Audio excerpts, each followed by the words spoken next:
नमस्कार, हून टीवी देख रहे हैं आप। मैं हूं आपके साथ विशाल गर्ग। खबरों की शुरुआत करेंगे। हरिद्वार में गुरुदेव समाधि मंदिर मूर्ति स्थापना समारोह का आयोजन किया गया, जिसमें केंद्रीय मंत्री मनोहर लाल खट्टर और राजनाथ सिंह के साथ यूपी सीएम योगी आदित्यनाथ ने भी शिरकत की।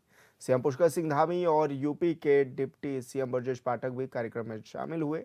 कार्यक्रम को संबोधित करते हुए सीएम ने कहा कि प्रधानमंत्री नरेंद्र मोदी के मार्गदर्शन में और रक्षा मंत्री राजनाथ सिंह के दूरदर्शी नेतृत्व में आज भारत रक्षा सामग्री का निर्यात करने वाले शीर्ष देशों में शामिल हो गया है।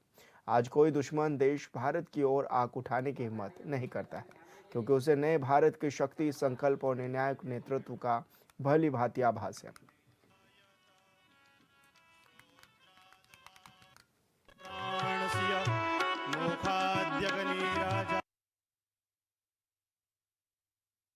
गुरुदेव समाधि मंदिर व मूर्ति स्थापना के समारोह में आप सबके उपस्थित होकर ब्रह्मलीन पूज्य सत्यमित्रानंद गिरी जी महाराज को नमन करने का शुभ अवसर प्राप्त हो रहा है। उनके संपूर्ण जीवन के बारे में हम सभी वक्ताओं ने बहुत विस्तार से यहाँ पर बताया है कि उन्होंने अपना संपूर्ण जीवन सनातन संस्कृति, राष्ट्र चेतना और मानवता की सेवा के लिए समर्पित किया। उन्होंने आध्यात्मिक साधना को समाज सेवा से जोड़कर एक ऐसा जीवन दर्शन दिया जिसने असंख्य लोगों को सेवा के मार्ग पे, त्याग के मार्ग पर चलने और करुणा के मार्ग पर चलने के लिए प्रेरित किया। भारत माता मंदिर की स्थापना के माध्यम से उन्होंने सांस्कृतिक गौरव और राष्ट्र प्रेम को साकार रूप प्रदान किया। उनका तपस्वी जीवन और दिव्य चिंतन सदैव समाज के लिए अमूल्य प्रेरणा स्रोत बना रहेगा। आज उसी परंपरा को आगे बढ़ाते हुए पूज्य स्वामी अवधेशानंद जी के माध्यम से समाज को आध्यात्मिक चेतना, राष्ट्रभक्ति और सनातन मूल्यों से निरंतर अवलोकित किया जा रहा है। भाइयों बहनों, आज आदरणीय प्रधानमंत्री श्री नरेंद्र मोदी जी के नेतृत्व में हमारी सनातन संस्कृति की पताका संपूर्ण विश्व के अंदर लहरा रही है। आज दुनिया भर के देश हमारी प्राचीन भारतीय संस्कृति और दर्शन से परिचित हो रहे हैं। आदरणीय प्रधानमंत्री जी के मार्गदर्शन में हमारी सरकार भी देवभूमि उत्तराखंड को विश्व की आध्यात्मिक राजधानी के रूप में स्थापित करने के लिए निरंतर कार्य कर रही है। साथ ही हम उत्तराखंड के सांस्कृतिक मूल्यों और डेमोग्राफी को संरक्षित रखने के लिए भी संकल्पबद्ध होकर काम कर रहे हैं। मंच पर विराजमान अनेक हमारे सभी विद्वान गणों ने बहुत विस्तार से यहाँ पर अपनी बात रखी है। चूंकि मैं कल इस कार्यक्रम में कल भी मुझे आने का सौभाग्य प्राप्त हुआ था और विस्तार से मैंने अपनी बात यहाँ पर रख दी थी। मैं आज केवल आप सभी का स्वागत करता हूँ, आदरणीय रक्षा मंत्री जी का और योगी जी का और मनोहर लाल खट्टर जी का और सभी पूज्य संत गणों का और आए हुए देश दुनिया से सभी भक्तों का, सभी श्रद्धालुओं का एक बार फिर से देवभूमि आगमन पर स्वागत करते हुए, अभिनंदन करते हुए मैं अपनी बात को समाप्त। पौड़ी गढ़वाल स्थित यमकेश्वर में विद्यालय के नवनिर्मित निर्माण का लोकार्पण कार्यक्रम आयोजित किया गया, जिसमें उत्तर प्रदेश के मुखिया योगी आदित्यनाथ और सीएम पुष्कर सिंह धामी ने शिरकत की है। वहीं कार्यक्रम के दौरान सीएम धामी ने संबोधन में सीएम योगी की जमकर तारीफ करते हुए कहा कि यूपी विकास और सुरक्षा का एक नया मॉडल पेश कर रहा है और पूरे देश में सुशासन की प्रेरणा भी बन चुकी है। साथ ही सीएम योगी ने संबोधन में कहा कि स्कूल अब आधुनिक सुविधाओं से लैस हो गया है।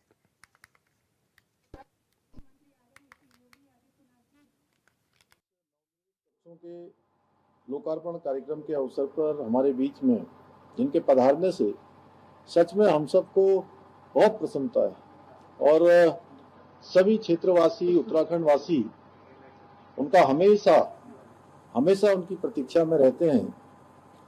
आज हमारे बीच में आए हैं आदरणीय योगी आदित्यनाथ जी महाराज, उत्तर प्रदेश के मुख्यमंत्री। मैं देवभूमि उत्तराखंड के समस्त नागरिकों की ओर से आपका हार्दिक स्वागत करता हूं, आपका अभिनंदन करता हूं। एक बार जोरदार तालियों से सभी लोग स्वागत करेंगे। और हम सब के लिए ये बहुत हर्ष का विषय है कि आज हमको आदरणीय योगी जी का सानिध्य प्राप्त हो रहा है और वो हमारी सनातन संस्कृति के रक्षक भी हैं और इसी भूमि में पैदा हुए हैं और उनका विशेष लगाव इस पूरे क्षेत्र से है। अभी पिछले वर्ष भी हमारे काफ़ी सारे विद्यालयों का यहाँ पर लोकार्पण हुआ, उनको नया बनाया गया पूरा शानदार तरीके से वहाँ कंप्यूटर कक्ष स्थापित किए गए। मुझे भी उनके साथ उन सभी कार्यक्रमों में रहने का शुभ अवसर प्राप्त होता है। ये इस बात का है कि भले ही वो देश में दुनिया में कहीं भी काम कर रहे हैं, लेकिन अपने इस क्षेत्र से जहाँ उन्होंने जन्म लिया, और हो भी क्यों ना, हमारे श्रीमद् भागवत पुराण, रामचरितमानस, जितने हमारे ग्रंथ हैं, सब में कहा गया है जननी जन्मभूमि से स्वर्गापि तपि गरियसे, यानी कि जननी और जन्मभूमि स्वर्ग से भी महान है। तो उनका लगाव हमारे इस पूरे क्षेत्र से है। मैं उनके भावनात्मक लगाव, जुड़ाव हम सभी के लिए बहुत गर्व का विषय है। और जितना इसने हमारे उत्तराखंडी भाई बहन सभी लोग, चाहे वो कहीं भी रहते हों, आदरणीय योगी जी के प्रति रखते हैं, उतना ही अपनत्व भाव और अपनत्व आदरणीय महाराज जी के हृदय में भी देवभूमि उत्तराखंड के लिए प्रति है। संन्यास, साधना और राष्ट्र सेवा का जो अद्भुत समन्वय आदरणीय योगी जी के व्यक्तित्व में दिखाई देता है, वो उन्हें एक साधारण राजनेता से कहीं ऊपर एक राष्ट्र पुरुष के रूप में स्थापित करता है। और उसी का आज संपूर्ण धरा के लोग एक अति आदर का, सम्मान का भाव रखते हैं। आज महाराज जी ने उत्तर प्रदेश के मुख्यमंत्री के रूप में जिस प्रकार से वहाँ पर सुशासन स्थापित किया है, जिस प्रकार वहाँ आप सबको ध्यान में होगा, एक समय में उत्तर प्रदेश में कैसे गुंडे और माफियाओं का शासन होता था, कानून की धज्जियां उड़ाई जाती थी। आज वही उत्तर प्रदेश सुरक्षा विकास का एक नया मॉडल प्रस्तुत कर रहा है, और वो आज पूरे देश के लिए सुशासन के क्षेत्र में एक प्रेरणा बन चुके हैं। आपका सादा जीवन, उच्च विचार और कर्तव्यनिष्ठ कार्यशैली आज के युवा पीढ़ी के लिए भी आदर्श है। प्यारे बच्चों, जो हमारे मैं देख रहा हूँ बहुत सारे बच्चे यहाँ पर बैठे हैं, जब मैं भारत माता की जय का उद्घोष करने के लिए कह रहा था, तो मुझे यहाँ से कहीं ज़्यादा आवाज़ इन बच्चों के बीच में से सुनाई दे रही थी। तो मैं प्यारे बच्चों से कहना चाहता हूँ कि ये हम सभी के लिए अत्यंत गर्व का विषय है कि आदरणीय योगी जी ने भी इसी क्षेत्र में पढ़ाई करी है, इसी क्षेत्र में साधारण स्थितियों में पैदा होने के बाद उन्होंने असाधारण काम किया है। और मैं सच कहूँ तो कोई अतिशयोक्ति नहीं होगी कि उन्होंने धरती से आसमान को छूने का काम किया है, साधारण से असाधारण की यात्रा की है। और आप सभी की तरह कभी आदरणीय योगी जी भी इसी क्षेत्र में पढ़ते थे, एक छात्र के रूप में, एक साधारण परिवार में जन्मे हैं, गांव की मिट्टी में पले बड़े हैं, लेकिन उन्होंने अपने अनुशासन से, अपने परिश्रम से और अडिग संकल्प से, तो संकल्प लेकर उन्होंने असाधारण ऊंचाइयां प्राप्त की हैं और देश के सबसे बड़े राज्य उत्तर प्रदेश के मुख्यमंत्री के रूप में आज सेवा कर रहे हैं। आदरणीय योगी जी का जीवन आप सभी विद्यार्थियों के लिए प्रेरणा का स्रोत है कि परिस्थितियां चाहे जैसी भी हों, चुनौतियां कितनी भी कठिन क्यों ना हो, यदि राष्ट्र और समाज के प्रति समर्पण का भाव हो तो कोई भी कार्य संभव नहीं होता है, और हर चुनौती एक अवसर बन जाती है। आदरणीय योगी जी के मन में शुरू से समाज के लिए कुछ करने की अटल भावना थी, और यही भावना उन्हें संन्यास, साधना और सेवा के मार्ग पर ले गई। आज वही भावना सुशासन, सुरक्षा और विकास के रूप में करोड़ों लोगों के जीवन में सकारात्मक परिवर्तन ला रही है। आज भारत ही नहीं बल्कि संपूर्ण विश्व में आदरणीय योगी जी को एक ऐसे कर्मयोगी के रूप में जाना जाता है जिन्होंने अपने कुशल नेतृत्व, दृढ़ संकल्प से अल्पकाल में ही, कम समय में ही देश के एक ऐसे राज्य का कायापलट करने का ऐतिहासिक कार्य किया है जिसकी जनसंख्या विश्व के बहुत से देशों से अधिक है। 2017 से पहले योगी जी के मुख्यमंत्री बनने से पहले उत्तर प्रदेश को बीमारू प्रदेश के राज्य के रूप में देखा जाता था। वहीं आज आदरणीय योगी जी के नेतृत्व में उत्तर प्रदेश उत्तम प्रदेश बनकर देश के विकास की अग्रिम पंक्ति में खड़ा है। भाइयों बहनों, हमारे शास्त्रों में कहा गया है कि विद्या नाम नरस्य भूषणम, विद्या मनुष्य का सबसे बड़ा आभूषण है।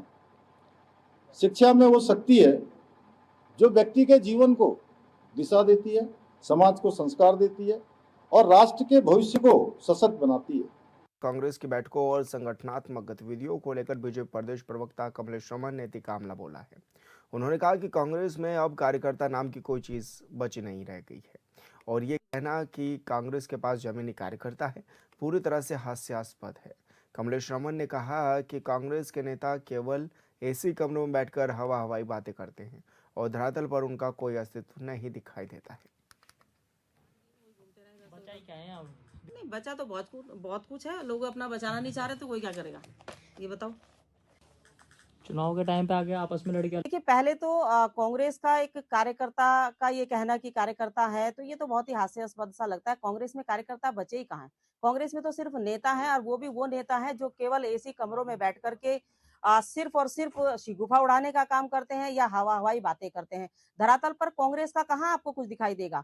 धरातल पर कहाँ उनके बूथ है जिनकी कार्यकारिणी तक ना बनी हो, जिनकी प्रदेश की कार्यकारिणी तमाम अध्यक्ष अपना कार्यकाल पूरा करके जा चुके हैं और वो कार्यकारिणी ना बना पाए हो। तो ऐसे कांग्रेस के कार्यकर्ताओं की आप बात करेंगे, मुझे लगता है कि कांग्रेस का कार्यकर्ता अब कांग्रेस से खुद ही इतना खिन्न हो चुका है कि वो मैदान में आना नहीं चाहता, और जो उनके नेता हैं वो केवल हवाई बात करते हैं, एक दूसरे की टांग खिंचाई करते हैं। तो अभी तो बहुत बड़ा टास्क है माने गणेश गोदियाल जी के सामने। एक तो पहले उनकी कार्यकारिणी बनाने का, और दूसरा जिस समय टिकटों का बंटवारा होगा उस वक्त कितने टिकट किसको मिलेंगे, ये द्वंद्व होना बहुत वहां पर बाकी है।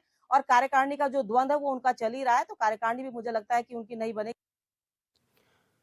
बीजेपी विधायक फकीरराम टमटा ने इस बार के बजट को काफी खास बताया है। उन्होंने कहा कि इस बजट में विकसित भारत की परिकल्पना है।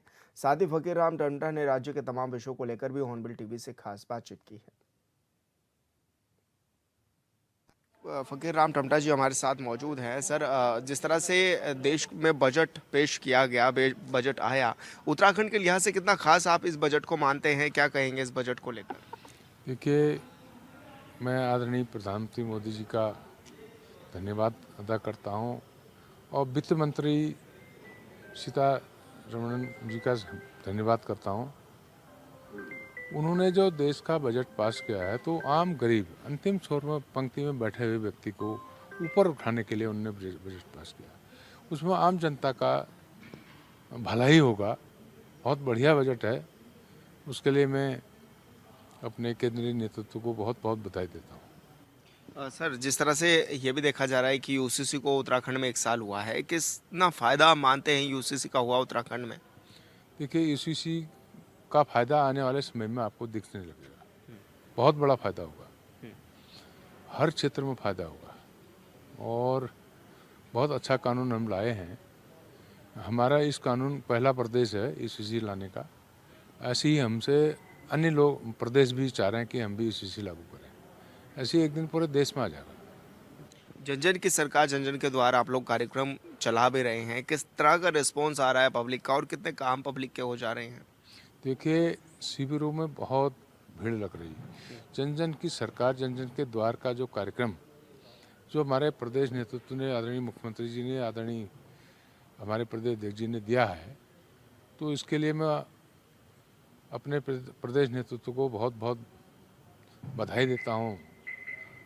उन्होंने ये सोच के साथ दिया है कि सरकार जन जन की सरकार, जनता ने हमको चुना है दूसरी बार, तो इसलिए हमारा दायित्व बनता है कि हम भी जनता के द्वार द्वार तक जाएं और उनकी समस्या सुनें। और मैं समझता हूं कि इतना, मैं 11 कार्यक्रम मेरे विधानसभा में लग चुके हैं, मैं गया हूं, तो एक शिविर में ये लगा लीजिए आप कि 18 विकलांग का सर्टिफिकेट बनाए हमने। 18 विकलांग का सर्टिफिकेट बनाए तो कम बड़ी बात नहीं, क्योंकि गरीब लोग हैं। ज़िले में जाना हमारा लगभग 100 किलोमीटर से ऊपर होता है, तो ज़िले में भी महीने में 2 दिन की डेट मिलती है। उस डेट पे व्यक्ति नहीं जा पाता है, गरीब आदमी गाड़ी बुक नहीं करा पाता है। आज उनके घर पे गए तो 18 बन गए एक ही दिन में, है नहीं? कितना फ़ायदा हुआ। और 1 महीने के अंदर उनकी पेंशन शुरू हो जाएगी।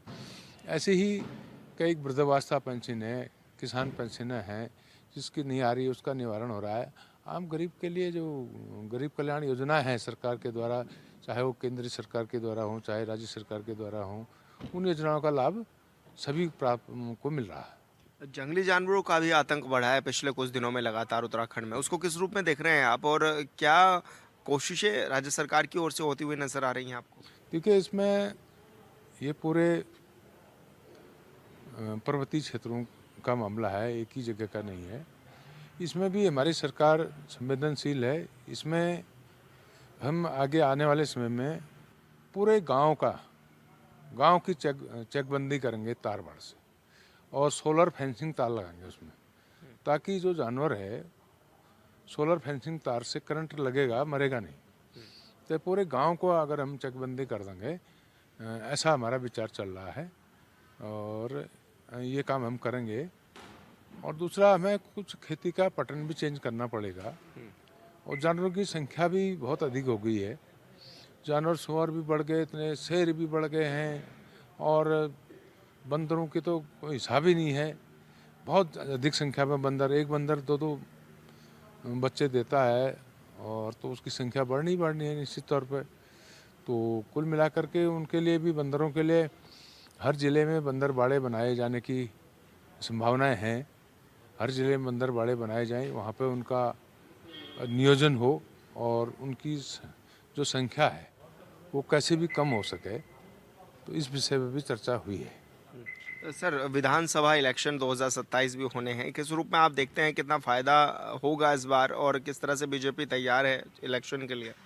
देखिए, जिस तरीके से चाहे वो केंद्र की सरकार हो या हमारे पुष्कर सिंह धामी जी की सरकार हो, दोनों सरकारों ने मिल करके जो उत्तराखंड को आज एक गरीब कल्याण योजनाएं चलाई हैं, और गरीब ही नहीं,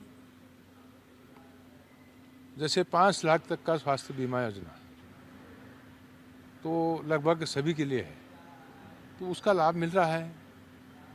किसान पेंशन खाते में आ रही, वृद्धावस्था पेंशन, विकलांग पेंशन और विधवा पेंशन, तमाम पेंशनें खाते में आ रही। बीच में कोई बिचौलिया नहीं, कोई खाने वाला नहीं, सीधे उनके खाते में जा रहा है। उनको लग रहा है कि आज एक पारदर्शी सरकार आई है। उसके अलावा लगभग 28,500 भर्तियाँ जो है नौकरी दे दी है आदरणीय पुष्कर सिंह धामी जी ने, उसमें बिल्कुल पारदर्शिता है। किसी की ना कोई सिफारिश चली, ना कोई कमीशन चला, ना कोई घूस चली, कुछ भी नहीं चला। तो इतनी पारदर्शी, आज जिनको मुख्यमंत्री जी अपने हाथ से उनको नियुक्ति पत्र दे रहे हैं, वो खुश हैं। मेरे क्षेत्र में मेरे ख्याल से सैकड़ों की संख्या में लोग नौकरी में लग गए हैं। बहुत खुश हैं। धन्यवाद सर हमसे बातचीत करने के लिए। तो फकीर राम टमटा जी हमारे साथ थे, जो कि राज्य के तमाम विषयों पर हमारे साथ बातचीत कर रहे थे। हॉर्नबिल टीवी के लिए देहरादून से विशाल गर्ग। मनरेगा बचाओ संग्राम के तहत महात्मा गांधी राष्ट्रीय ग्रामीण रोजगार गारंटी योजना को बचाने और सशक्त बनाने को लेकर भीमताल में कांग्रेस कार्यकर्ताओं ने प्रदर्शन किया है। इस दौरान उन्होंने सरकार के खिलाफ जमकर नारेबाजी की। कांग्रेस कार्यकर्ताओं का कहना है कि बीजेपी सरकार की ओर से मनरेगा के नाम को बदलकर खत्म करने का काम किया जा रहा है। कांग्रेस जिला अध्यक्ष राहुल छिम्वाल ने कहा कि बीजेपी की ओर से मजदूरों का शोषण करने का काम किया जा रहा है।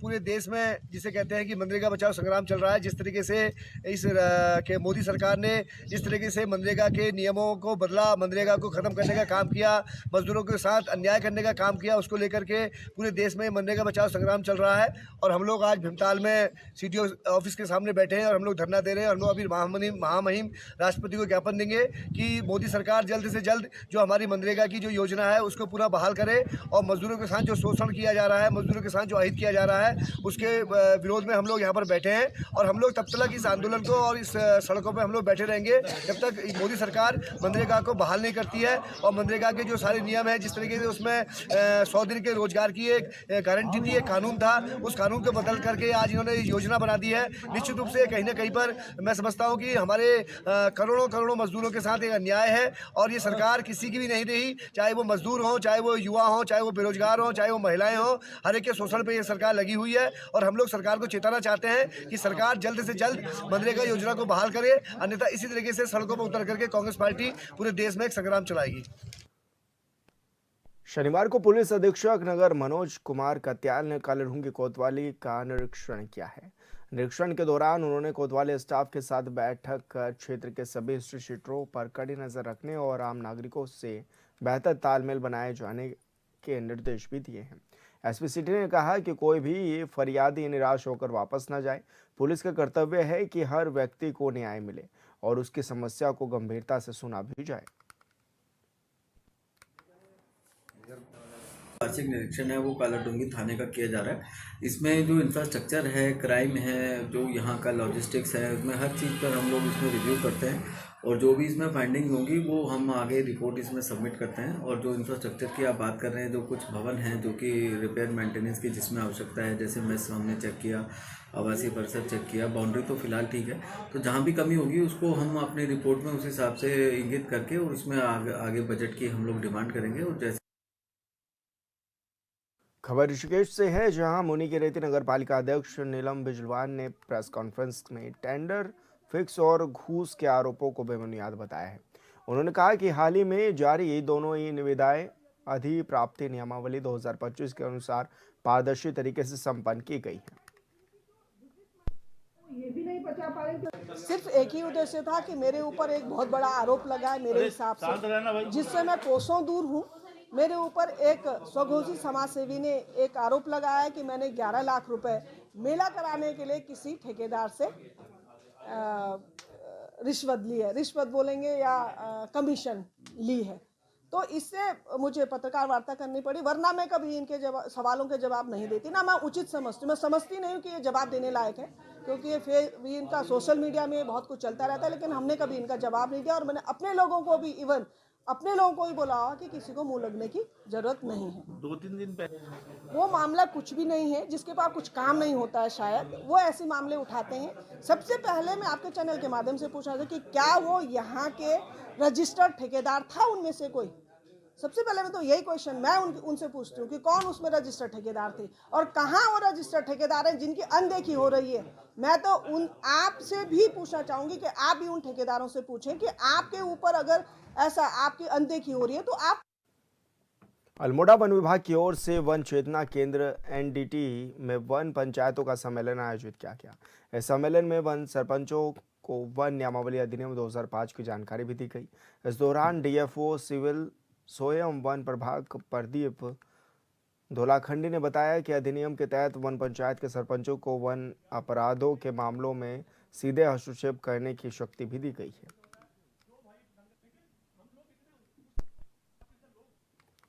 आज हमारे द्वारा अल्मोड़ा के इस वन चेतना केंद्र में वन पंचायतों का एक सम्मेलन आयोजित किया गया, जिसमें 100 से अधिक सरपंच और हमारे सदस्य सचिव, हमारे रेंज अधिकारी यहाँ पे मौजूद हैं। और हमारी ये कोशिश है कि वन सरपंचों को जो है वन पंचायत नियमावली 2005 यथा संशोधित 2012-2024 के जो उसमें अमेंडमेंट हुए हैं उनके बारे में जानकारी दी जाए, जिससे सरपंच अपने अधिकारों के प्रति जागरूक हो पाएँ, अपने कर्तव्यों के प्रति जागरूक हो पाएँ और एक अच्छा समन्वय वन विभाग का और वन पंचायतों का आपस में बन पाए। और आगामी जो हमारा ये वनाग्नि काल आने वाला है और जो जैसा आप देख रहे हैं मानव वन्यजीव संघर्ष न्यूनीकरण पे हम जो कार्रवाई कर रहे हैं, एक आपसी समन्वय सबके बीच में स्थापित हो और हम चीजों जो है इन सब चीजों को जो है अच्छे से कंट्रोल कर पाए। इस बुलेटिन में इतना ही। आप देखते रहिए हॉर्नबिल टीवी।